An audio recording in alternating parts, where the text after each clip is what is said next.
ex-crente, graças a Deus, hoje trazendo um ex-pastor. Bora lá.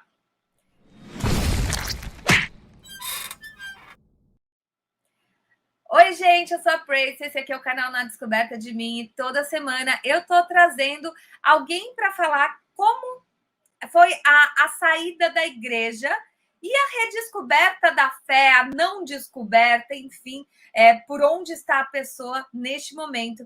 E eu vou chamar para cá o Rodrigo. Eu vi o Rodrigo no canal do Daniel Gontijo, inclusive eu já estive lá. Esse quadro aqui foi inspirado pelo quadro que ele está fazendo lá, mas mais trazido para o lance da fé, das crenças, até porque esse é um canal que fala muito de espiritualidade e eu gosto de trazer pontos de vista para quem está perdido e quer um outro lugar, uma outra forma de seguir. E por isso eu trouxe aqui o Rodrigo Andrade. Você é ex-pastor da Universal, é isso? Boa noite, isso mesmo, Prace. Eu fui durante 16 anos pastor da Universal. Caramba, 20 anos no total lá dentro, 16 como pastor. Universal era a minha igreja. Eu fui da Universal É. também. 10 anos da Universal. E eu gostava, viu? Vou te dizer que eu gostava. Eu não saí porque eu não gostava da igreja, não. Foram outras coisas que aconteceram porque eu gostava da igreja. Mas antes, vamos lá. Eu quero que você se apresente, fale quem você é, o que você faz. Manda lá. Então, hoje, com 39 anos, né? 3 anos já desligado da igreja, da instituição. Eu não chamo mais de igreja, né? Eu chamo de instituição. Eu me desliguei porque você mesmo, né, Prace, falou que gostava, tal. Eu também gostava, tanto que fiquei 16 anos, né? Isso como pastor. 20 no total. Então, ninguém fica sem gostar tanto tempo. Mas esses 20 anos lá dentro, a gente vai aprendendo coisas, a gente vai vendo coisas e, com o passar do tempo, a gente vai amadurecendo, vai tendo posições de pensamento diferente, a gente aprende, a gente avalia escolhas, a gente vai olhando para a nossa vida e vai avaliando se aquilo ali é realmente aquilo que a gente quer ou não.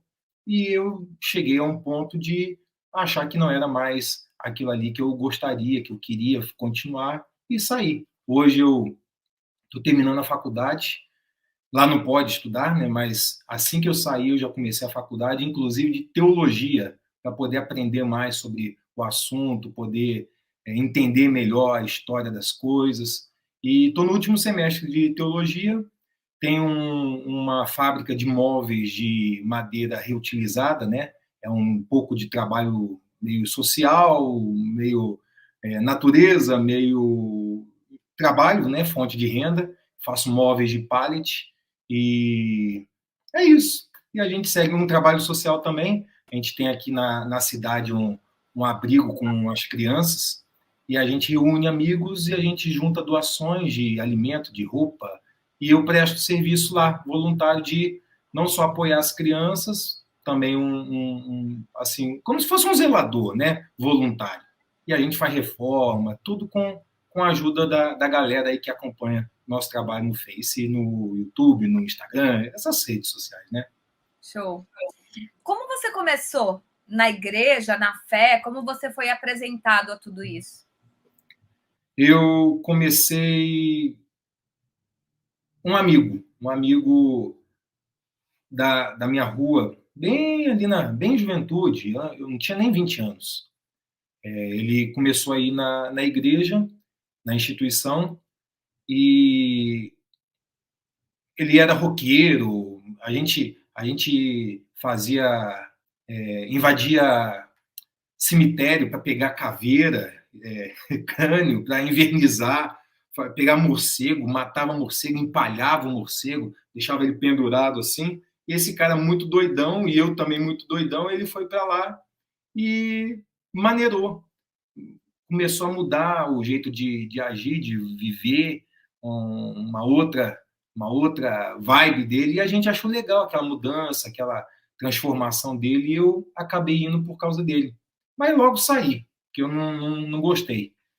Depois, por causa de uma moça, a gente começou a namorar. Eu era o patrão dela, eu era o gerente de uma empresa multinacional, eu era o patrão dela e comecei a me envolver com ela e ela era da igreja. Ela disse que só podia se envolver comigo se eu fosse crente evangélico igual ela, que era universal. E eu fui para a igreja por causa dela. A gente noivou, quase casamos, mas não deu certo. E quando a gente terminou, eu continuei. E aí foram 20 anos. Caraca, a minha próxima pergunta era essa do quanto tempo, mas então você já tinha uma fé, porque você era meio da pá virada aí, mas você tinha alguma fé nessa época? Eu nasci, vamos dizer assim, nasci evangélico, né? Que a gente não escolhe, a família que vai caminhando, né? Vai pondo a gente e a gente vai.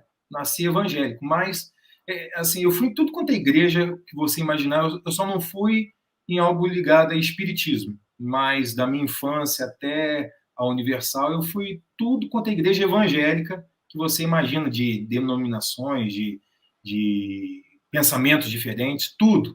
Tudo também por causa de namorado, sempre que é por causa de namorada, né? A namorada vai, você tem que ir para acompanhar, pelo menos até conseguir alguma coisa, depois sai. Mas eu acho interessante porque algumas pessoas acham isso ruim, até porque eu tenho uma história parecida, mas a gente se encontrou no meio do caminho. Eu já era ateísta e eu conheci meu namorado pelo YouTube, ele já tinha um canal sobre isso. Só que assim, você tá com uma pessoa, pô, é um outro mundo que você tá conhecendo, você tá vivendo um outro mundo, tanto que você aprende. E quando você se abre para realmente, pô, você ia na igreja com ela, olha o tanto que você aprendeu em cada uma dessas que você foi, né? Eu não consigo ver isso como uma coisa ruim. Ah, eu fui por causa do namorado. Isso não é ruim, você está aprendendo uma coisa nova, ainda que você não use, não leve, é mais uma coisa que você está aprendendo, né? Eu não achei ruim, eu acho engraçado, né? Que a motivação ali não é a espiritualidade ou a doutrina, né? A motivação era conquistar alguém. E essa moça que você ficou mesmo com ela, e essa era da Universal. Ela era da Universal, mas assim, a gente chama lá firme, né? Você que já foi, você deve lembrar disso. Tem a pessoa que vai de vez em quando, tem a firme. Firme é aquela que faz parte de grupo jovem e algum grupo, a pessoa está envolvida, né? Ela era firme. E ali, quando a gente separou, eu continuei indo. Eu acho que ela deve ter continuado também, não sei. A gente não se viu mais, mas foi assim que eu comecei. Mas aí, vou até sair um pouco do negócio aqui que eu tenho as perguntinhas certas, porque eu fiquei curiosa. Porque você não tinha essa fé, essa coisa, você saía procurando, saía vendo, não tinha problema nenhum, frequentava, aí você conheceu ela, ficou com ela, e quando vocês terminaram, você continuou. Então, algo te chamou a atenção ali para você ficar, né? É, eu sempre gostei de estudar, assim, as coisas, de aprender e das coisas que a religião chama as coisas de Deus, né? As coisas de Deus. Sempre isso aí me atraía. Então, quando eu fui para a Universal, mesmo não gostando, eu gostava da moça, não gostava da Universal. E eu ficava contrariado, né? Eu ficava contrariado, ficava ali incomodado, dinheiro, essas coisas, eu nunca gostei muito. Mas fui pastor, né? É meio estranho isso. A história é grande, né? E como eu acreditava que a Bíblia é a palavra de Deus, e que eu já posso falar algo polêmico aqui, né? Eu não acredito mais que a Bíblia é a palavra de Deus. Tenho outra ideia. Mas, né? Eu acreditava, e o pastor pegava a Bíblia e ele dizia assim: ó, se você não acredita no que eu falo, se você não concorda com o que eu falo, você está discordando de Deus. Aí eu ficava, pô, mas então eu que estou errado, né? Então, se eu não concordo com o jeito dele, com o que eles fazem, é eu que estou errado, porque eles usam a Bíblia. Eles fazem conforme a Bíblia, então eu que estou errado. Eu tenho que engolir seco, aceitar que dói menos e ficar. Então, eu fui ficando mais por causa disso, né? Do medo que eu tinha, ou não só medo, é um respeito. É mais respeito do que medo. Esse respeito me fez ficar mais mesmo contrariado. Bem Caramba, mais por isso. eu saindo do roteiro total, porque eu estou muito curiosa. Tá? Essa história é Pode ficar à vontade. maravilhosa. É, qual que foi o pulo aí de um fiel que está lá, um firme, e um pastor? Porque é um pulo grande, né? Como é que chegou nisso? Vou até me tirar, conta aí. O pastor na Universal, o que inicia, né, ele é chamado de auxiliar. Normalmente, em 99,999% dos casos, é um jovem, é um rapaz, é um solteiro, não se chama pastor, não se chama para ser pastor um casado. Qualquer idade que seja, casado não é chamado, a não ser que tenha um caso específico, uma exceção. Mas a regra é solteiro, jovem. Por quê? Porque o solteiro, ele pega uma muda de roupa, pega a roupa do corpo e vai para onde mandar. É mais fácil. E jovem, por quê? Porque ele ainda não tem a maturidade, ele ouve aquilo ali, ele não questiona.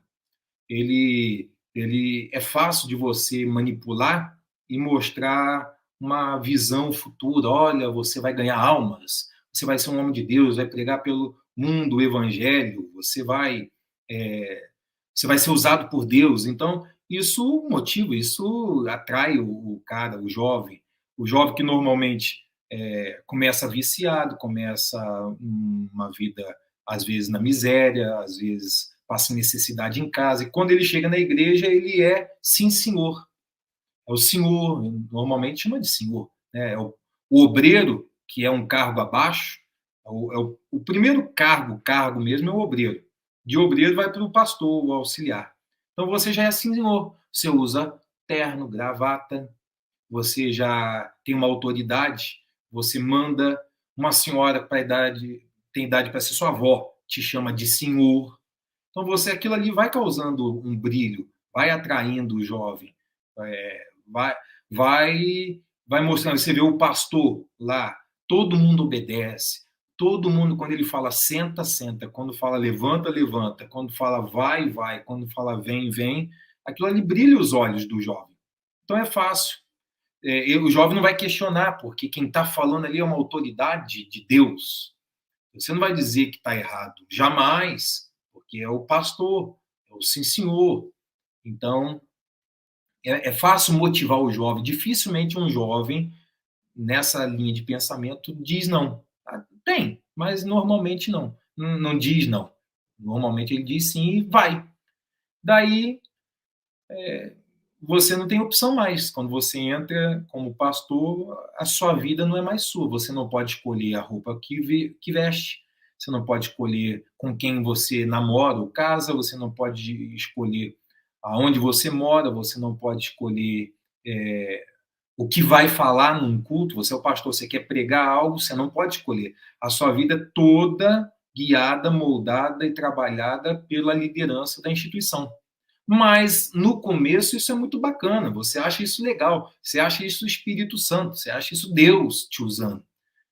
Você é imaturo, inconsequente, você não consegue ver as coisas. E você aceita legal. Eu, por exemplo, eu acho que eu tinha 20 anos. O que é um cara de 20 anos? Um cara de 20 anos não tem nada na cabeça, entendeu? Você pode achar que você sabe tudo, mas você sabe bosta nenhuma. Desculpe. Falei, né? Não, aqui tudo bem, é só por você, mas bosta mesmo. Então, eu falo, tá tudo certo. nada. Você não sabe bosta nenhuma com 20 anos. Você pode achar que sabe, mas você está cheirando leite ainda. Você é imaturo, você quebra a cara muito mais do que uma pessoa que hoje eu, com quase o dobro. Esse ano eu faço 40. Então, a minha visão de mundo, a minha maturidade, minhas experiências, minha forma de enxergar é totalmente diferente. Então, é mais fácil manipular um jovem do que um adulto, uma pessoa mais madura. Eles te dão todo esse suporte para eles poderem exigir tudo isso de você. Suporte financeiro, enfim, como é que funciona? O solteiro mora na própria igreja. Então, mesmo? todo solteiro mora na igreja. Seja ele auxiliar ou seja ele o responsável daquela igreja ali, o titular, se é solteiro, ele mora na igreja. Se é casado, algumas poucas vezes mora na própria igreja, quando tem um espaço, pouco. Normalmente mora numa casa alugada pela igreja. Você recebe o salário, você recebe a casa, que pode ser a própria igreja ou uma casa separada. Você recebe, em alguns casos, não todos, você recebe um carro. carro é da igreja, o pastor não pode comprar o carro para si, você não pode, com o seu dinheiro que você ganha como salário, você não pode comprar, então você fica totalmente, você não pode estudar, então você fica totalmente à disposição deles como Você não isso pode sendo algo estudar muito nem legal. teologia. Não, não existe teologia universal. Teologia é sinônimo de fraqueza. Fala mais. Porque a teologia, para eles, é contrária à fé. Entendeu? Você faz teologia, você tá demais cuidando da letra. A letra mata. Entendeu? Só que o que a Bíblia fala que a letra mata é outra coisa. Está falando da lei. A letra é a lei, não é a letra de ler. Quem disse isso é porque quer que você não leia, não aprenda, não descubra coisas, entendeu? Ele quer que você fique naquela bolha, porque ali é o único mundinho. Se aquele é um mundinho seu, aquilo ali é o certo, aquilo ali não tem vida fora daquilo. Nossa. Você não vai argumentar, porque você só conhece aquilo. Se você só provou laranja, você acha que laranja é a melhor fruta do mundo, porque é só laranja que você provou. Entendeu? Quem fala de outra, não existe outra, porque só tem aquela ali para você, você só tem aquela. Então, não estudar é sinônimo de fé. Não, que teologia nada. Teologia é para derrotado, teologia é fraco. Gente, é muito triste isso, porque eu costumo falar, né? Eu tô sempre no TikTok é onde eu desço pro play para zoar o barraco mesmo. Lá é Ah, um é? mundo forte de ateísmo, sim. Ah, vou Porque ver. é assim, a gente vai debatendo, a galera fala uns comentários que você fala, tipo, e o grande, né? A grande questão do TikTok acredita, tá tudo bem, mas não vem na minha live falar que Jesus me ama. Tipo, ninguém te perguntou. Tá tudo certo. Só que daí você continua a falar e as pessoas se sentem muito atacadas e elas querem desesperadamente defender. E elas não Isso mesmo. conseguem falar, elas não conseguem. Você tenta ler um comentário, você não consegue ler os comentários. E eu sempre falo isso, eu falo, cara, repara que é uma galera sempre mais humilde. Tem uma ou outra que sai, mas a massa é a mais humilde, porque se você realmente estuda, mas agora você está falando um negócio que, cara, a própria igreja não te deixa estudar. Não. O que você pode ler é o livro que o Edir Macedo publica. Isso você não só pode, como tem que comprar. Então você tem que comprar 2, 3 livros, 5 livros, 10 livros do mesmo livro para poder vender. Lá é dizer ganhar almas. Né? Para eles dizem que é ganhar almas. Para você dar o livro para evangelizar a sua família, o vizinho, a cidade toda. Na verdade, é business, né? É negócio. Dinheiro, entendeu? Porque, no fundo, ninguém quer ler aqueles livros. Ninguém quer ler. Ninguém! Eu Ninguém quer. tenho Casamento Blindado, viu? Confesso que eu não li inteiro, eu li um pouco. É tão assim. Eu tenho vergonha, eu até falei no Daniel Gentili, eu tenho vergonha, porque o que eu vendi desse livro, você não tem noção. E esse livro ele é inspirado em outro livro. Ele é uma cópia bizarra de outro. Bem cópia mesmo, bem cópia. E eu só fui descobrir isso depois. Né? Depois que eu vendi bastante, inclusive a gente tem metas para vender, né? Para passar para as pessoas, para os obreiros. Compre 10, 20, 50, nós vamos levar para o presídio, nós vamos levar para não sei onde. Aí que eu fui descobrir que aquele livro ali era uma cópia, bem cópia de um outro livro americano, e eu fiquei chocado, né? Eu fiquei de boca aberta, como pode. E o americano era também gospel ou não? Não, como eu li só alguns trechos, não li o livro inteiro, o original mesmo, não percebi a linha que é, né? Aquele livro. Mas é uma cópia bem, bem cópia mesmo. A data tudo de publicação bem anterior, e isso me envergonha bastante. Bom, alguma coisa a gente sempre traz e a gente, inclusive, eu vou chegar nisso também. Mas, ó, Vamos voltar para o roteiro, porque, olha, eu, por mim, eu ficaria perguntando, conversando um monte, porque é um mundo que eu vivi 10 anos lá, e foi por escolha também. O que não foi por escolha foi o meu batismo na católica, primeira comunhão, ninguém me perguntou, eu era criança, mas quando eu decidi voltar, eu já conhecia a igreja, conhecia a Assembleia, conhecia a Universal, e aí eu resolvi voltar com 19 anos, e eu fui até os 29, firme e forte, dava meu dízimo, e era assim, eu não era firme de ficar indo, mas eu era firme de estar sempre, e ouvia, e estava, enfim, né, vivendo a minha fé ali intensamente. Mas vamos lá.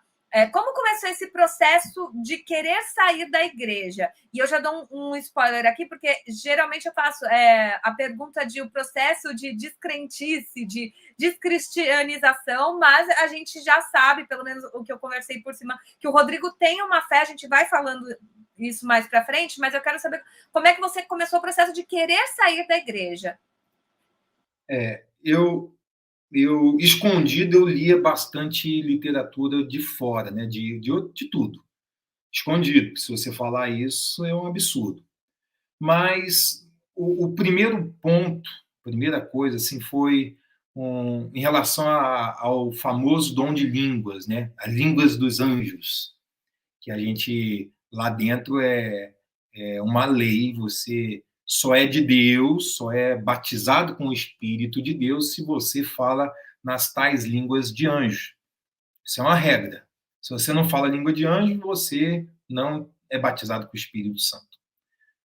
E uma pessoa lá de dentro veio perguntar: olha, mas eu li aqui na Bíblia que essa língua não era língua de anjo, era língua, eram idiomas de outras pessoas, de estrangeiros que estavam ali.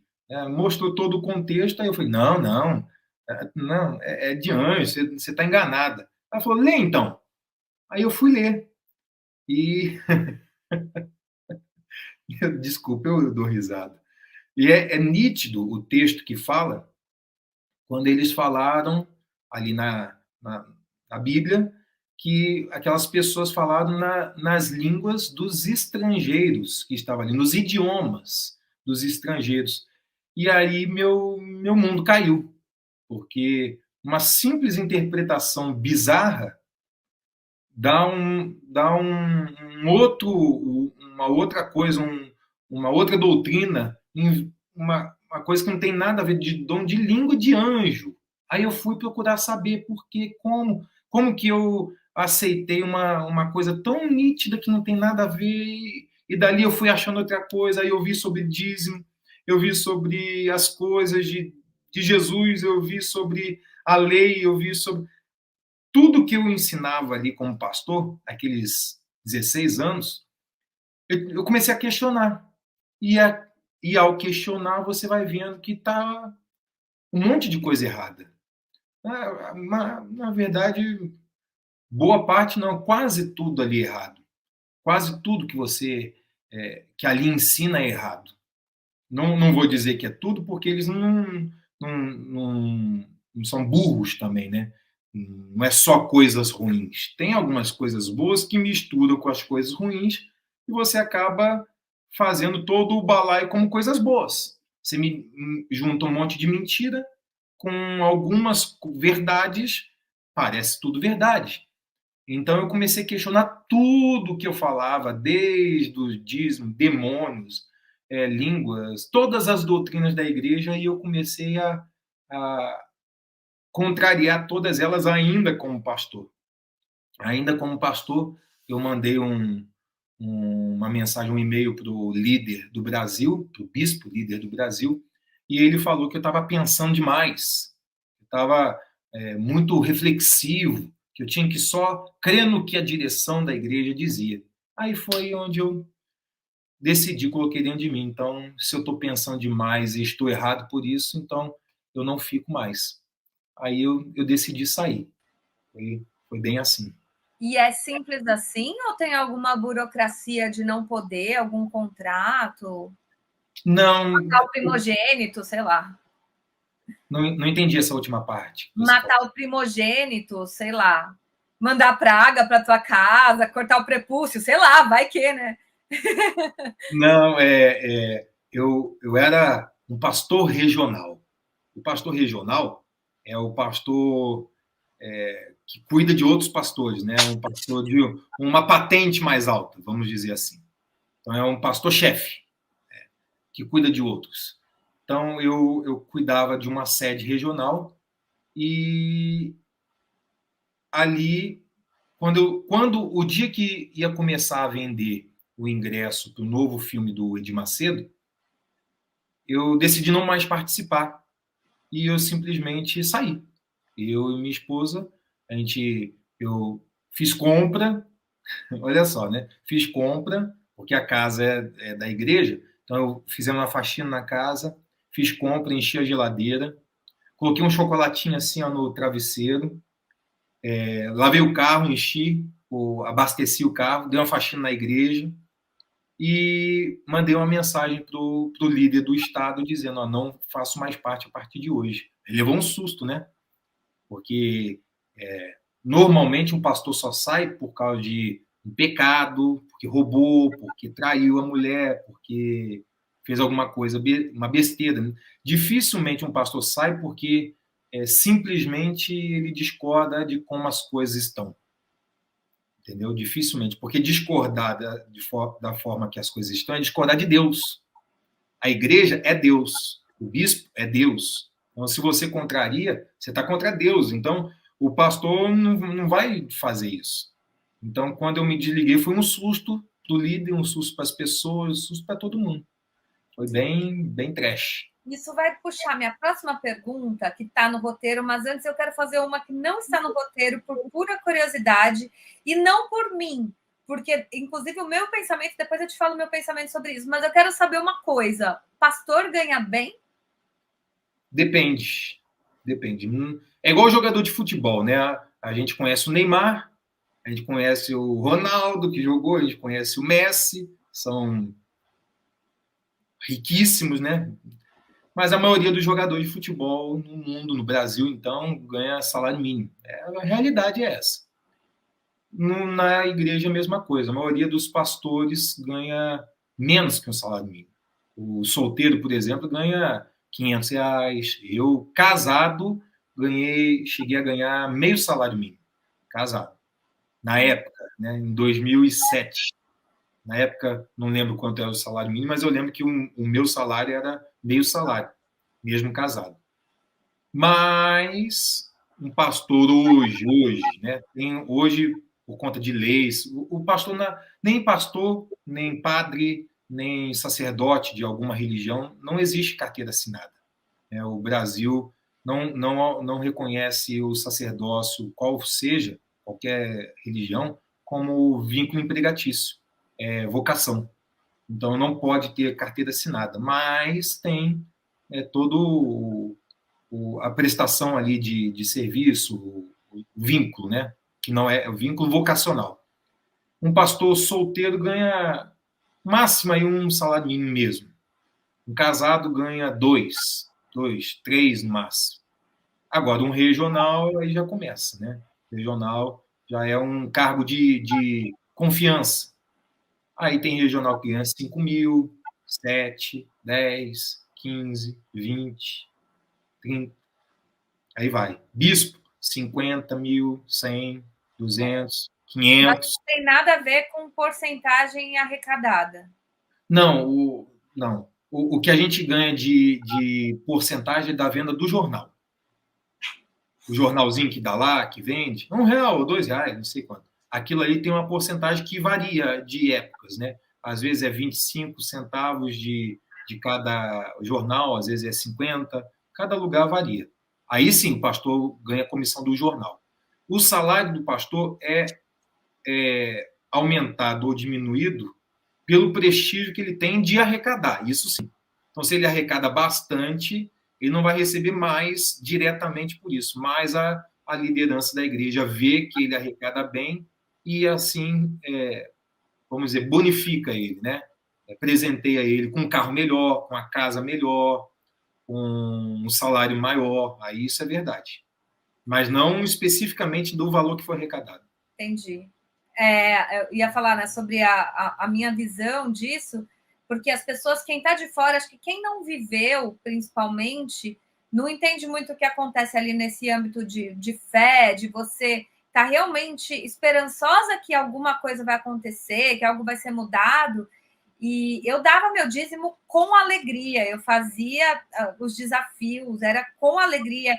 E sempre que tinha um ataque, mas o pastor vai gastar todo o seu dinheiro, eu falei, que vá no melhor restaurante da cidade. Porque não importa, eu estou dando para Deus. E ele está fazendo a obra de me trazer Deus, então só vai. Eu achava isso na época. Eu nunca tive problema com isso, com dinheiro, apesar de também me incomodar. Eu achava que era over, sabe?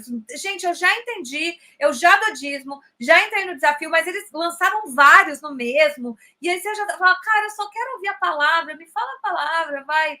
E aí, dinheiro era bem cansativo e eu era a favor. Imagina quem não é, né? Foda. Porque ele tem a meta, né, para bater. Então, esse mês, se eu arrecadei X, mês que vem eu tenho que ser X mais tanto. Não pode ser o mesmo X. Então, é obrigado a apelar. Lá a gente fala que o pastor que cresce vende até a mãe. É assim que fala, ele vende até a mãe, que ele é a ungida, é óleo ungido, é rosa ungida, é sal ungido, é vela ungida, é tudo, vale tudo. Mas isso tudo é pré-pensado antes, que você falou que você não pode fazer uma pregação por si só. Tudo a mando do líder. Sempre é o líder que manda. Se você pode fazer, mas se você for descoberto, se alguém falar que você fez uma campanha diferente do que foi mandado, você é punido. Então, você tem que crescer o dinheiro, a oferta, a arrecadação, obedecendo o que eles mandam. Entendeu? Entendi. Antigamente não tinha isso. Antigamente mesmo, bem quando eu comecei, fazia mesmo. Aí fazia tudo que você imaginar sem autorização nenhuma. Aí começou a dar problema, né? Porque o pastorzinho lá no interiorzinho, lá do Caixa-Prego, se fizer uma besteira, quem vai responder não é ele. Judicialmente é o líder, né? Então começou a cortar para evitar problemas. Entendi. Caramba. Bom, voltando para o roteiro. Você ficou 20 anos, eu acredito que você tenha feito amigos e talvez mais familiares, ou a própria esposa, depois você casou nesse meio tempo, né? Como é que foi quando você falou, tô saindo? Como é que foi com amigos, com família, todo esse seu círculo social? Eu com a esposa, a gente já conversava sobre coisas que a gente discordava, então foi de comum acordo, né? A gente chegou junto à consciência que era impossível seguir íntegro no caráter. Isso não estou falando nem de religião, né? Íntegro de caráter ali dentro. Porque você tem que mentir. Você tem que fazer o que tem que fazer, mesmo sabendo que aquilo ali não é correto. Então, ou você aceita e participa da dança, ou você sai fora. Mesmo que antes você dançava, mas eu acreditava. Você falou que acreditava, eu também. Eu acreditava. Até o último momento, eu fazia voto, eu fazia campanha, eu dava dízimo, eu fazia o sacrifício, a tal fogueira santa. Eu participava. Eu sempre peguei primeiro o envelope. Eu era primeiro a cumprir, sempre. Então, quando você toma essa decisão, é muito, muito, muito sério. E aí eu fui falar primeiro com a família.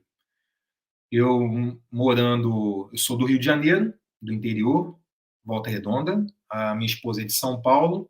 E a gente fez uma reunião por videochamada com a família. No caso, a família dela chegou a vir aqui, aonde a gente está, e a gente falou pessoalmente, reunimos pessoalmente para explicar. Para mim, eles estavam no Rio, a gente fez a videochamada, eu chamei todo mundo e eu expliquei, olha, isso, está acontecendo isso, eu discordo disso. Eles perguntaram, mas por que só agora que você discorda? Mano, a gente já vem discordando. No fundo, todo mundo tem uma discordância, todo mundo vê algo errado e você fala, não, vou olhar para Jesus. A frase é essa, né? Olha para Jesus, que o homem é falho, a obra de Deus, quem faz é o homem o homem é falho, olhe para Jesus, ou seja, faça de cego. Só que a gente vai cansando de fazer de cego, e as coisas estão ali diante dos seus olhos. E eles entenderam, a família entendeu, a família apoiou 100%, toda a família. A família, parte da minha esposa, ia na igreja, mãe, irmã, todos pararam de ir. Da minha parte, minha mãe ia, os irmãos já foram um dia, não iam mais, mas quem ia parou também, por vontade própria, eu não mandei ninguém sair. Eu disse, eu estou saindo junto com a Karina, ela está saindo junto comigo. Cada um faça o que quiser. Eu estou explicando por quê. Porque na boca dos outros, é como eu já falei, né? Na boca dos outros é ladrão, traiu, fez besteira, é caído. E no caso dos amigos, a gente não tinha muito amigo. Lá dentro você não pode ter amigo. Você aprende a não ter amigo. Lá dentro, ter amigos é mais um sinal de fraqueza. Porque na obra de Deus, você não pode confiar em ninguém. Eles mesmos ensinam isso, né? Porém, quase 16 anos de pastor, eu passei em vários estados, São Paulo, Rio, São Paulo, Goiás e Distrito Federal, 17 igrejas, não sei quanta gente que eu conheci, muita gente eu falei também, muita gente eu entrei em contato, liguei, expliquei, estou assim, assim, assim, aconteceu isso, isso, isso, discordo disso, disso, disso, antes de sair. Mas no dia que eu saí, aí viraram as costas, né? Antes de sair, todo mundo, puxa, você tem razão, pastor, o senhor tem razão, a igreja está errada, a igreja está errada. Aí o dia que eu saí, viraram as costas, né? Eu virei caído, virei endemoniado, virei perturbado, virei do diabo, dei as costas para Jesus. É como o diabo que saiu do céu e com a sua cauda arrastou a terça parte dos anjos e levou para o inferno todo mundo. Eu sou o diabo, outros que me ouvem são os anjos, que meu rabo arrasta, nem sabia que eu tinha um rabo tão grande. Que rabo abençoado! Que rabão! E o céu é a igreja, né? Porque eu estou tirando as pessoas do céu, né? O céu é a igreja. Aí eu virei o caído. Então, todo mundo que dizia, você está certo, pastor, o senhor está certo. O dia que realmente eu saí, eu estava errado. Então, é muito, muito ruim mesmo. De todo mundo que eu conheci, que eu tinha estima, amigo, não posso considerar amigo. Sim, eu considerava amigo, esse me acompanhou.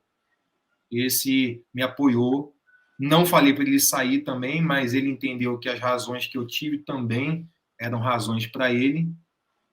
Ele também entendeu isso e ele quis sair.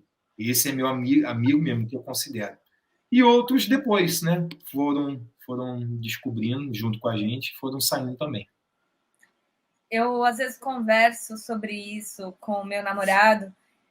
A gente imagina que talvez chegue num momento um padre, um pastor, que ele coloque a mão na consciência e fala, cara, não está mais fazendo sentido, mas às vezes ele já está tão longe que eu acho que muita gente não consegue voltar. E fala assim, segue o enterro, segue o baile do jeito que está e eu continuo aqui, sem acreditar, mas vamos lá, é isso que eu faço. Como você vai jogar 20 anos da sua vida fora? Não é só 20 anos da sua vida, é a sua imagem, é o respeito que as pessoas têm, é o senhor pastor, para agora virar o endemoniado caído. Né? Então, é o exemplo a ser seguido e o exemplo a não ser seguido. A imagem de quem levanta as pessoas e salva as pessoas para a imagem de que agora você está levando as pessoas para o inferno, você está contaminando as pessoas. Quase 20 anos que eu não trabalho de carteira assinada, então nesse tempo não existo. Não existo. Eu vou trabalhar, vou fazer o quê? Eu não tenho filhos, mas se tivesse, eu vou viver de quê? Meu filho. Quanto tempo faz que você saiu? 3 anos. Fez agora, dia 1º de fevereiro. Você não está no mercado de trabalho, você não tem experiência mais com nada. O que você tinha, você não tem mais. Eu pretendia sair no final do ano de 2019. Na virada do ano, eu disse: esse ano agora eu saio, em dezembro. Na próxima virada, eu não estarei. Eu só aguentei um mês. Quando foi dia 1º de fevereiro, eu não aguentei mais. Porque já estava aqui. Então, eu não guardei dinheiro. Eu saí com a roupa na frente e outra atrás. Saí com dívida. Porque eu contava que ia ficar até o final do ano. Você sair sem chão. E a família? E aquelas pessoas que você disse: oh, você não vai para a igreja, você está dando mole para o diabo, agora você que está sendo usado pelo diabo. E aí? E aqueles que você condenou, agora você está no lugar deles. Como admitir que você... Não só isso, como admitir que você foi enganado e que você também enganou? Porque no fundo a gente percebe. Então eu não sou inocente, entendeu? Eu não me faço de vítima. Eu fui, sim, manipulado, enganado, mas eu permiti. Permiti. Quantas vezes eu percebi. Então, eu não posso sair de inocentão, de coitadinho. Mas você fez esse exame de consciência, de se confrontar com você mesmo e falar, cara, fiz merda, e, enfim. Como é que foi essa né, de dar de frente com a realidade, entre aspas? Olha, para mim é muito simples admitir que eu errei, entendeu? Enquanto eu achava que eu estava certo, eu não admitia, porque eu achava que eu estava certo. Eu fazia porque eu acreditava. As pessoas falam assim: ah, mas depois de tanto tempo estava errado, agora está errado. Não, sempre esteve errado. Não é porque tem muito tempo que tá certo. Entendeu? A gente vê outras pessoas que durante muito tempo enganaram. A gente tem recentemente aqui perto mesmo da minha cidade, o camarada está preso. Não sei se eu posso falar nomes, né? Mas o camarada está preso. Todo mundo sabe aí, né, na mídia. O camarada fazia curas, fazia não sei o quê, aqui na cidade perto, aqui a Badiânia. O cara fazia um tiozinho hoje. E passou a vida inteira fazendo, mas depois descobriu. Então não é porque nunca soube que nunca falaram, nunca admitiram que nunca acontecia algo de errado, né? Não é porque você acreditava naquilo ali que você é obrigado a continuar acreditando naquilo ali, né? Se você não é capaz de mudar de opinião, você não é nem honesto e ainda é bobo, porque todo mundo muda de opinião. Na vida é mudar de opinião, você muda de opinião o tempo todo. Sim, eu falo isso muito aqui no canal, porque você vê a evolução. O canal eu criei assim que eu deixei a igreja, eu comecei a buscar outras coisas, e aí eu tinha um outro canal, era um canal de beleza, e eu comecei falação lá, e eu vi que o público não se interessava. Aí eu criei o Na Descoberta de Mim, que foi quando eu saí da igreja e comecei a buscar outras coisas, e aí você vê a evolução, de tipo, gente, Deus, sei lá, ele deve ter os preferidos dele e eu não sou uma das preferidas. Deus, sei lá, cara, se Deus existir, talvez ele não tá nem aí para ninguém. Aí Deus, nem fala de Deus, agora eu cultuo Lilith. Lilith, nem Lilith, nem Deus. Na verdade, eu acho que nada disso existe. Então, tipo, você vê a mudança, você vai encontrando novos fatos, você vai pensando sobre as coisas e ver o que faz mais sentido. E as pessoas veem muito problema disso. Elas chegam num vídeo e falam assim, mas antes você cultuava Lilith. Antes eu cultuava Lilith, antes eu fui evangélica, antes eu fui católica. Então, não sou mais, a gente muda e tá tudo bem mudar. E não só mudar de opinião, mas também, às vezes, você não admite coisas. Por exemplo, uma mulher 20 anos casada, ela é agredida desde o namoro. Ela nunca denunciou. E ela viveu, teve 3 filhos, foi proibida de trabalhar pelo marido, e hoje ela come às custas dele, não porque ela quer, porque toda a situação foi moldada para ser assim. Então, ela depende dele financeiramente, os filhos também. Ela está 20 anos fora do mercado de trabalho, ela não tem profissão, ela sofreu, sacrificou a vida inteira por ela, pelo marido, que chega, bate, agride, trai, xinga, ofende, de tudo quanto é jeito. Aí, do nada, dá a louca e sai fora. Só agora, depois de 20 anos, que ele não presta? Não, ele nunca prestou. Só que para você tomar uma decisão assim, não é simples. Não é tão fácil você admitir que você errou, não é tão fácil você admitir que a escolha foi mal feita, não é tão fácil admitir que lá a sua mãe estava certa quando ela disse: minha filha, esse cara é estranho. Não, mãe, eu amo ele, eu amo ela, né? E você tem dificuldade de admitir que errou. Você tem dificuldade. Não é fácil admitir mesmo. Não é Fora que fácil você você tende a olhar. culpar, você tende sempre a culpar o outro, né? É difícil você trazer a responsabilidade para você. Eu falo muito isso sobre relacionamento abusivo, que até você citou, não diminuindo a culpa do abusador, mas quem deixou fui eu. Eu era inexperiente, eu passei por um relacionamento abusivo, tem vídeo aqui falando, né? Eu fiquei 1 ano e meio num relacionamento em que eu fiquei 1 ano e meio em depressão. A pessoa livre, sabe, fazia sempre tudo o que eu queria e de repente estava em depressão. Tira a culpa dele? Não tira, talvez era só o que ele sabia fazer, sabe? É um pobre coitado também que, pô, tem que aprender com a vida. Só que eu deixei. Eu fui permissiva 1, 2, 3. Ele viu que podia e foi, né? Então, assim, eu aprendi com isso também. Eu fui muito inocente no início, mas assim, a culpa não é dele, não é. Eu deixei. Esse é o ponto. 1 ano e meio. 1 ano e meio.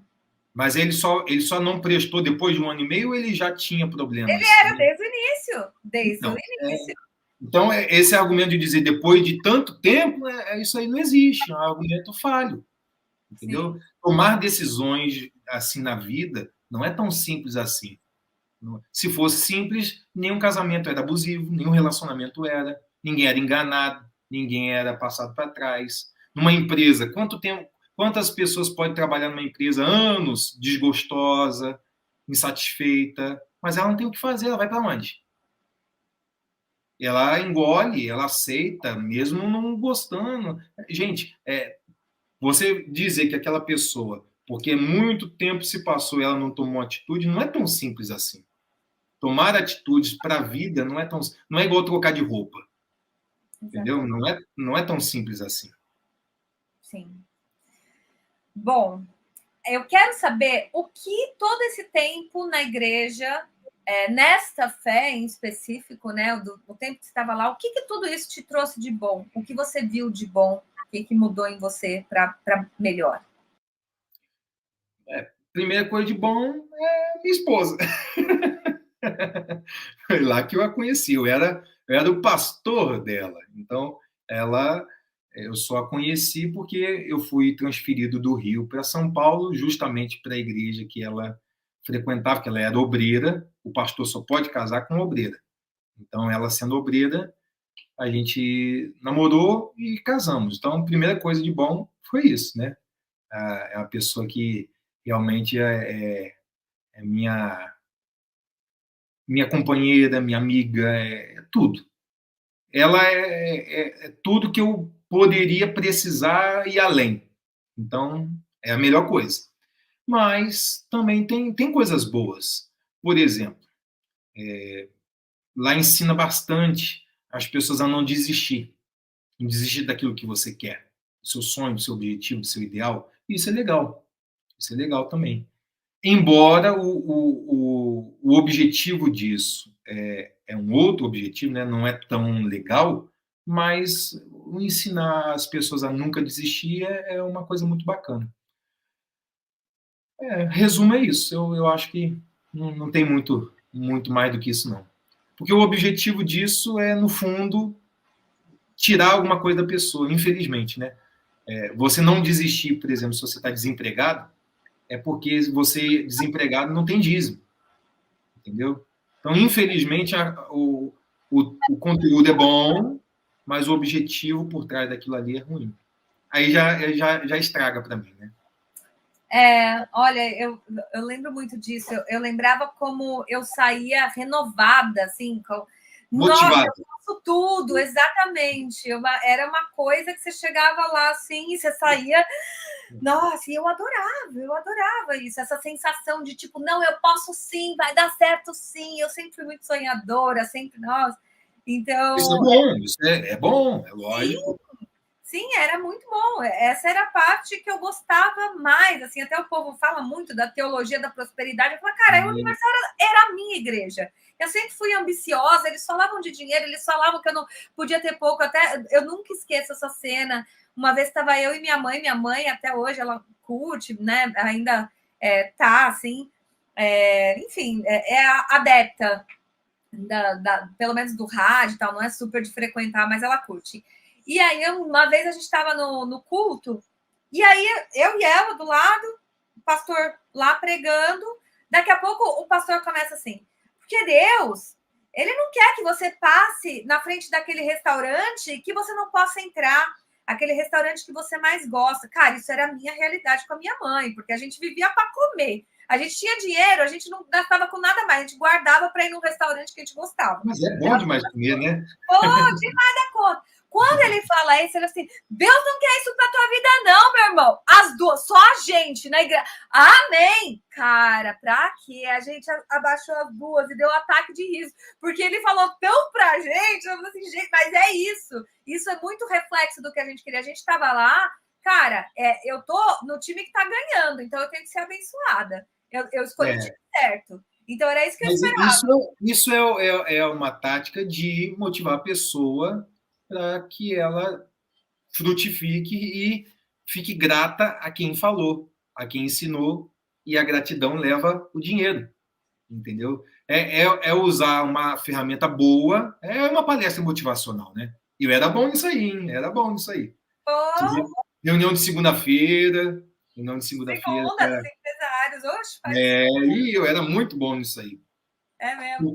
Porque eu acreditava, entendeu? Eu acreditava. Eu também dava dízimo, eu também fazia voto, eu acreditava naquilo ali.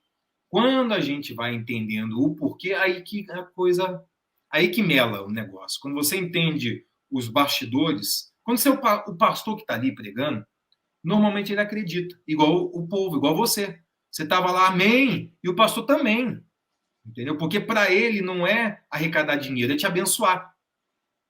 É assim que começa. Quando você vai indo mais profundo, por trás dos bastidores, né?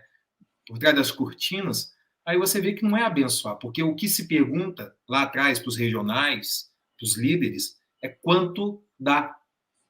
Entendeu? Essa é a pergunta. Quando você chega lá na reunião de pastores regionais, não pergunta, está tudo bem, precisa de uma coisa, tem gente sofrendo, tem gente com problema. Não. Quanto deu lá? Ontem, quanto arrecadou lá? Ih, foi fraco, hein? Você tem que fazer alguma coisa. Então, toda aquela motivação acaba, entendeu? O objetivo da motivação é o ruim. A motivação é boa.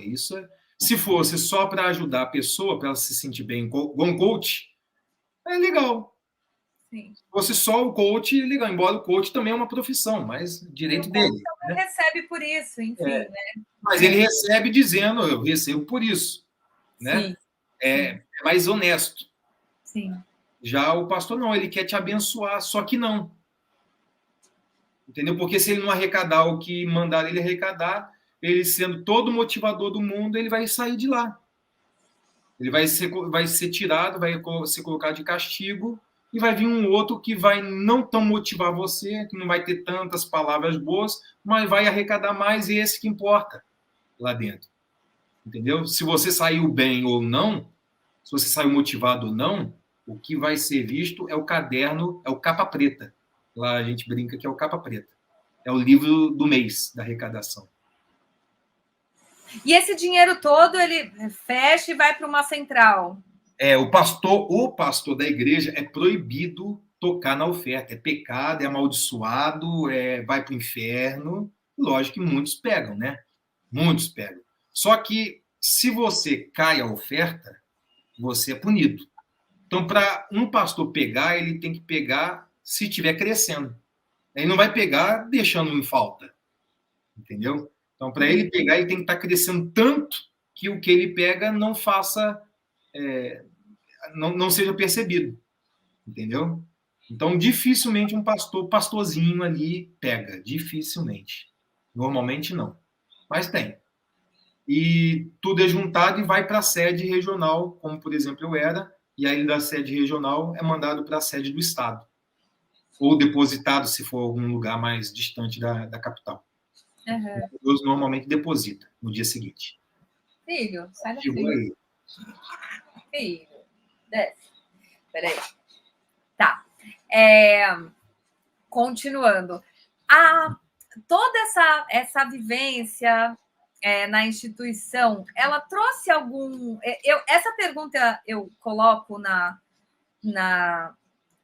no roteiro, porque eu falo com muita gente que viveu a fé não com cargo ou coisa assim.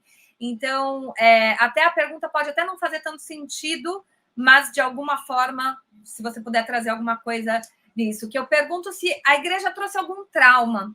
Isso por quê? Porque eu tenho amigos que são gays, que não podiam exercer isso, ou que ia muito contra a natureza. Eu mesma, na igreja, eu sempre tive cabelo colorido e juntava os obreiros em volta de mim, sai, e me balançando.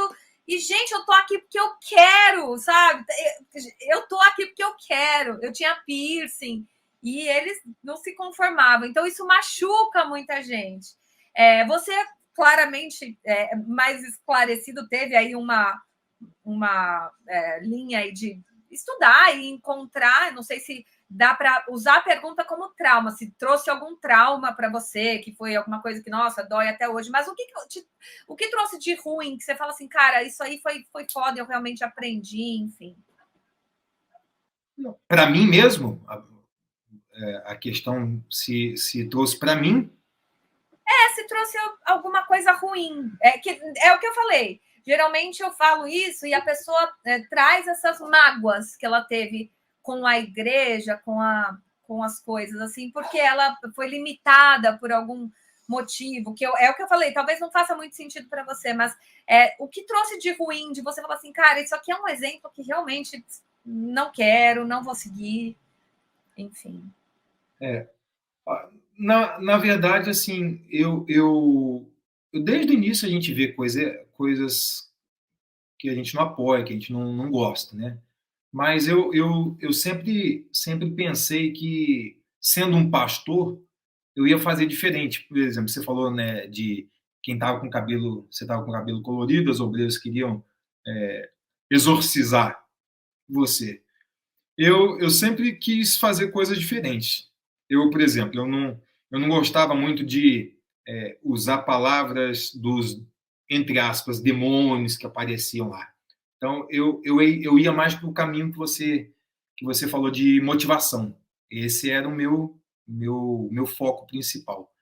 E ao perceber a, a intenção depois, o objetivo final de arrecadar, isso é o que para mim causou muito mal, né?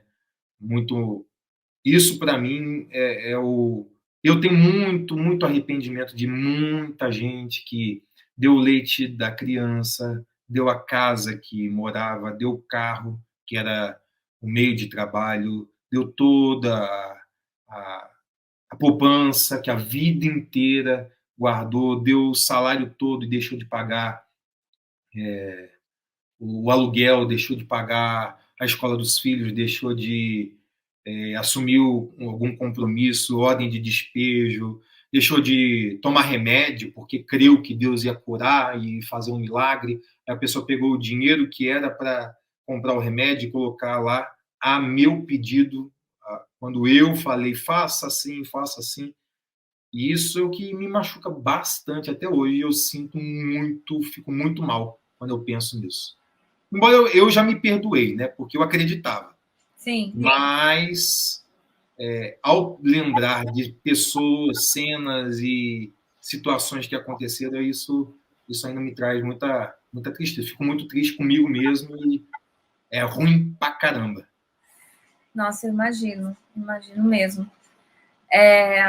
Eu lembro uma época que começaram a falar que não podia mais ter música na igreja.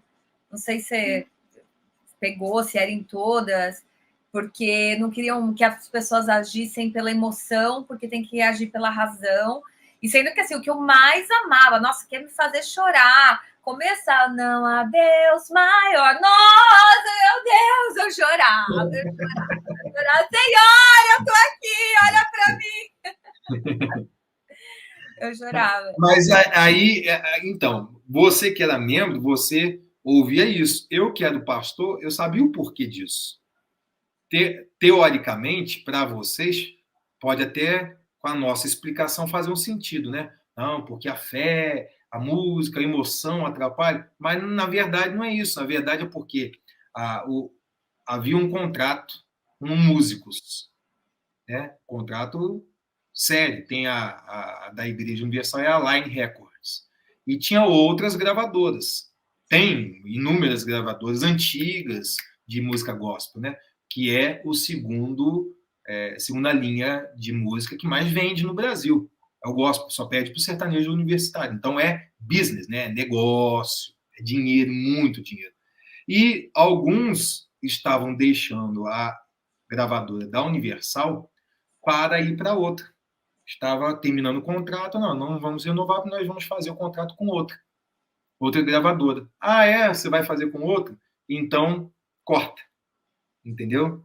Então, boicote. Então, não tem música, não tem... Por quê? Porque as músicas que a gente estava cantando é a música dessas pessoas, desses cantores, dessas bandas, que não queriam mais renovar com a editora, com a gravadora da Universal.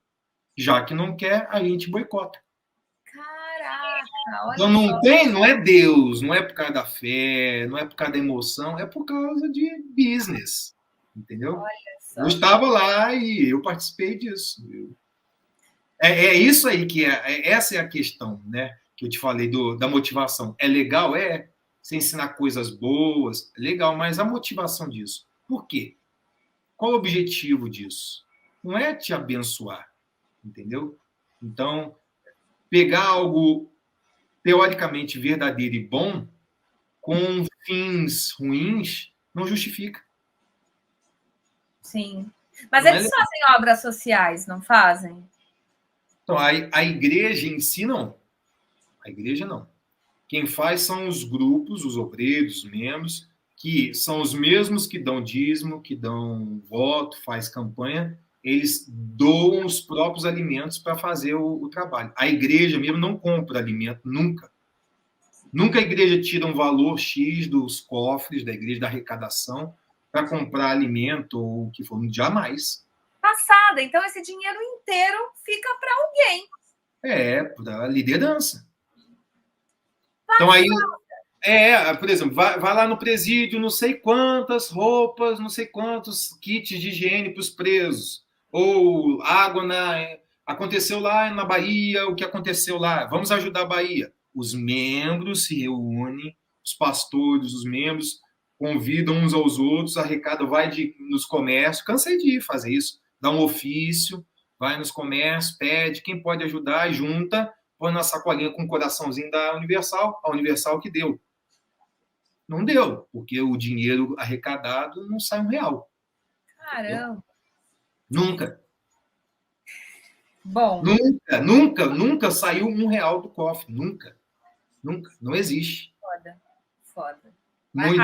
Aí você vê, isso que é foda, né? Porque eu tenho as pessoas próximas de mim que têm esses líderes como pessoas santas, de verdade. Caralho, é uma pessoa que tem o Espírito Santo. Porra, uma pessoa que tá ganhando essa grana toda e meio que não faz nada com esse dinheiro além de enriquecer e abrir mais e fazer mais, isso é o Espírito Santo? É isso? Como que você diz que não tem nada, que tudo ali é a obra de Deus, e você compra um banco? Porque o líder da Universal é dono de um banco. Banqueiro. É dono de um hospital em São Paulo. Você é de São Paulo? Sou. Então, eu passei em várias igrejas de São Paulo. Vila Mariana, Vila das Mercês. Passei no interior, passei... Eu Guarulhos. era da Bela Vista, depois fiquei no Butantã, fui para Guarulhos também. Bela Vista, conheço. Inclusive, muitos. Eu ia aí constantemente para bater um papo com alguns pastores da época aí. Eu estava na Vila Mariana. Normalmente, tinha bastante contatos da Vila Mariana com Bela Vista, que é pertinho. Sim. Né? Então, normalmente, a gente ia tomar um café, ia conversar. E eu conheço bastante. E bastante gente daí me conhece. Uia. Então, eu até parece que eu tive a impressão que já te vi, mas é tanta gente que é difícil saber. Vai saber, né? É possível. Eu fui por 10 anos e geralmente eu chamava atenção. Geralmente eu era diferentona. Bela Vista, ali, alguns que você conhece, certamente eu conheci. Talvez eu não te conheci, mas temos pessoas em comum, com Pode certeza. ser. Por exemplo, essa época. Não, eu até esqueci que eu ia comentar. A gente estava falando que ele era banqueiro. Tem hospital, então você pode ir ali onde era, meu Deus, na 23 de março, se não me engano. Mais ali perto do aeroporto, se não me engano. É porque agora tem tanto tempo que eu estou fora de São Paulo, é de maio. Eu acho que é porque eu já morei ali na Sabará, que é pro lado lá de lá, e tem a 23 para cá, né? Se não me engano, é ali que era a Rede Mulher, se não me engano, tenho quase certeza, bem na beira da pista, assim. Ali é o hospital de luxo, é top, é bem de igual para igual com o Einstein, é bem ali. Como que a pessoa constrói? Como que a pessoa compra uma emissora de TV e de rádio? Entendeu? Diz que é para o evangelho, mas passa a fazenda com as coisas que passa. Então, entendeu? Como que é de Deus que em cima do templo de Salomão tem campo de futebol? É mesmo? Essa parte eu não vi. Eu mesmo postei um vídeo com um dronezinho. Eu gravou. Tem lá o campo de futebol, tem quadra, tem. Gente, estou passando academia. agora o videozinho. Você vai mandar esse vídeo, eu vou botar ele aqui, beleza? Nossa, mano. Fechou. Eu fiz aí na medição proporcional de metros, 110 metros, se não me engano, de largura. Aí mostra que a academia tem um monte de coisa.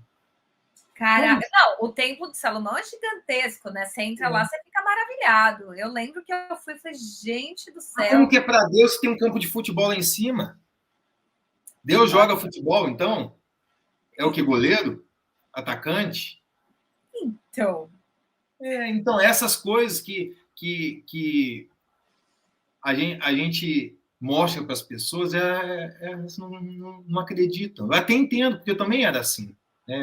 Eu nem discuto mais, eu já cansei. Mas esse é o ponto. Se você falasse isso tudo para mim naquela época, eu falaria que tudo bem, para mim tá tudo certo. O meu negócio é eu com Deus, o pastor que se fique com a consciência dele, com o que ele faz com aquele dinheiro. Mas essa sua ideia aí já é uma ideia também que ensina lá. Eles ensinam você a tudo bem. Entendeu? Já é assim, eu faço errado e se você vê, é maus olhos seus. Não é você que está vendo a verdade, é maus olhos seus. Então, aí você tem que fingir que não vê, porque aí assim você está olhando para Jesus porque o homem é falho. É um aval para eu continuar fazendo. É quase como uma teoria da conspiração, que quando você chega com a verdade, a pessoa fala assim, eu já sabia que iam falar, os falsos profetas iam falar, então... Eu te provoco, eu te provoco, e se você falar, mas não sei o que, mas você está me perseguindo. É isso, é o TikTok, depois vai no TikTok para você ver como é que funciona o negócio lá, porque olha, enfim, olha, para a gente ir caminhando para o final, nunca teve uma entrevista tão longa, tá muito gostoso esse bate-papo. É verdade, essa é a primeira, a gente está com 1h09 de entrevista, mas enfim, tá uma delícia. Eu, por mim, ficava conversando eternamente aqui sobre isso, papo divertido. O que você acredita? O que você segue hoje? Você tem alguma fé? Você vai em alguma igreja? Não, eu não vou à igreja porque o que eu acredito, vou à base para começar, né? Eu acredito em Jesus. Isso eu acredito. Jesus, para mim, é o homem que todo homem deve ser, homem, mulher, todo ser humano deveria ser. Jesus. Não é Paulo, não é Pedro, não é Moisés, não é nada além de Jesus. Então, Jesus, para mim, é a referência de toda boa ação que alguém pode ter, de tudo que é bom que alguém pode ser. Eu não acredito que ninguém consiga ser exatamente como a gente ouve falar de Jesus, mas acredito que a gente pode evoluir a ponto de cada dia mais se aproximar. E se eu acredito em Jesus, Jesus nunca mandou ou ensinou a ir a uma igreja. É justamente o contrário. Jesus foi morto e ressuscitou, segundo aquilo que é ensinado, justamente porque ele ensinou a ser igreja. Igreja vem da palavra chamados para fora. O significado da palavra igreja é chamados para fora. E fora do quê? Fora do cercadinho, da religião, do templo. Porque só era de Deus, na cultura judaica, quem entrava ali, naquele sistema. Jesus veio chamar para fora. Você é livre, você pode pensar, você pode raciocinar, você pode ter uma vida totalmente desligada daquilo ali que a vida inteira e séculos por séculos foi ensinado como a doutrina, a regra, o modelo. Jesus veio quebrar o modelo. Jesus veio quebrar aquele paradigma todo. E justamente chamar as pessoas para fora, para pensar. E hoje eu entendo assim. Hoje eu entendo que a gente pode sim ser cada dia melhor, se inspirando em Jesus, e não ir a uma igreja, mas ser uma igreja, ser uma pessoa em Jesus cada dia melhor. Essa é a minha fé. Mas você acredita em Deus? Para mim, Deus e Jesus tirando a parte de teologia, para mim, Deus e Jesus resume uma coisa só. Legal. É assim que eu entendo. Show. Que conselho você daria para alguém que está nessa transição? Estou querendo quebrar com isso, com o lugar que eu frequento, não estou feliz, não concordo. Qual é o conselho que você daria para você mesmo lá atrás? É difícil uma coisa assim bem generalizada, né? Porque cada caso é um caso, cada religião é uma religião. Talvez para um tipo de religião diferente da que eu vivi, porque a religião que eu vivi é cristianismo, que é diferente do que eu acredito, né? Jesus é uma coisa, cristianismo é outra. Jesus é uma coisa, Bíblia é outra. Jesus é uma coisa, religião é outra. Então, o peso daquilo que eu vivi talvez não seja para todo mundo, né? Mas o que eu aconselho é nunca brigar. Brigar nunca. Entrar em discussão, querer ter razão, levantar a voz, porque vai. Se você quiser convencer alguém, não vai dar certo. Você tem as suas convicções de sim ou de não, de sair ou de ficar, de ir para alguma ou ir para outra, ou não ir para nenhuma. É assim que você acredita, que você entende ser o melhor caminho? Então, com paz, com mansidão, com muito equilíbrio, tome essa decisão, assuma os ônus e bônus e não queira convencer. O pior de tudo é você querer fazer as coisas e querer convencer o outro de que o outro tem que fazer o que você está fazendo. Essa é, para mim, o maior de todos os problemas que pode acontecer. Você, por exemplo, você quer ser ateu, você entendeu que Deus não existe, né? Deus não é Deus, não existe Deus, é tudo uma criação de pessoas, é uma loucura, um devaneio. Pronto, você não quer e não quer. Agora, você querer colocar na cabeça daquela pessoa militar aquilo é chatíssimo. A mesma coisa do meu caso. Eu saí da Universal e todo lugar que eu for, eu bater lá na porta lá da igreja, olha, saiam da igreja, porque aí não é legal isso. Para mim, é o conselho que eu dou. É você não militar aquilo que você acredita ou entende ser o melhor.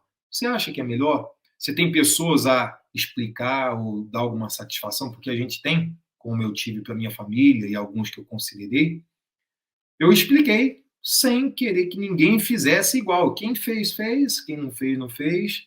E pronto.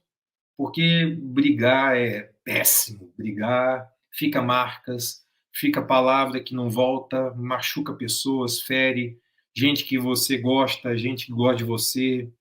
e às vezes a ferida que fica não volta mais, né? Não tem mais conserto. Às vezes é uma amizade que poderia talvez, um laço que poderia talvez continuar, mesmo distante, agora não vai mais, porque feriu, machucou, falou coisas, esquentou a cabeça, acabou querendo convencer o outro, você piorou a situação. Essa é para mim a maior dica para ajudar alguém. Maravilhoso. Se todo mundo seguisse essa linha, seria tão melhor, né? Mas eu acho que sempre vai começar com quem manda fazer. Existe uma palavra que manda você evangelizar. E aí as pessoas saem, né, com a pirâmide da Herbalife, tentando pegar mais gente, e a palavra manda isso. Então, se ela não está fazendo isso, ela está se omitindo. Não, mas é aí que tá, né? É como eu disse, o entendimento, é igual meu óculos, né? Se eu pegar um óculos todo amarelo, a lente, eu vou ver amarelo. E eu vou dizer que tudo tem um tom amarelo. Porque eu estou vendo através de uma lente amarela, ou vermelha, ou o que seja. Se a pessoa pegar o que Jesus disse, a palavra que disse, que tem que evangelizar, sem entender, ela vai fazer isso. Jesus não mandou ninguém militar nada. O pregar, aquilo ali é o sentido de viver. Então é viver o evangelho, não é sair falando igual um doido pela praça. Justamente Jesus disse: não fique pela praça falando. Entendeu? Então ele se contradiz? Não, é porque o entendimento disso é que é distorcido. Pregar, como Jesus disse, é viver, você fazer o bem. Quando eu vivo e faço bem, eu prego com a vida. Pregar não é com a boca, entendeu? Pregar é com a vida. Então, se eu vivo bem, eu sou legal com a pessoa, cuido do próximo, amo o próximo, eu estou pregando, de boca fechada. Entendeu? Esse é o pregar que Jesus está dizendo. Não é sair igual um doido retardado na praça. Olha, irmão, isso não é pregar. Isso é louco. Então, se você vive o bem, você prega o bem com a sua vida. Né? Você dá exemplo. Você mostra com atitude. Nada mais forte do que o exemplo, né? Isso aí. Agora, falar. O meu cachorrinho, eu tenho um casal de cachorro e a gata. O cachorrinho, quando está com fome, ele late e parece que está falando ração. Só para mim, eu entendo ele falar ração. Até ele fala. Então, qualquer um fala. Não é falar que Jesus mandou, pregar com a boca, é viver. Maravilhoso. Rodrigo, muito obrigada pela presença. Que papo maravilhoso. Obrigada. Eu que agradeço. Foi muito legal para mim também. Show de bola. Gente, todos os contatos do Rodrigo para você encontrar ele nas redes estão aqui embaixo. E semana que vem a gente volta com mais um Ex-Crente, graças a Deus. Beijo para vocês. Tchau.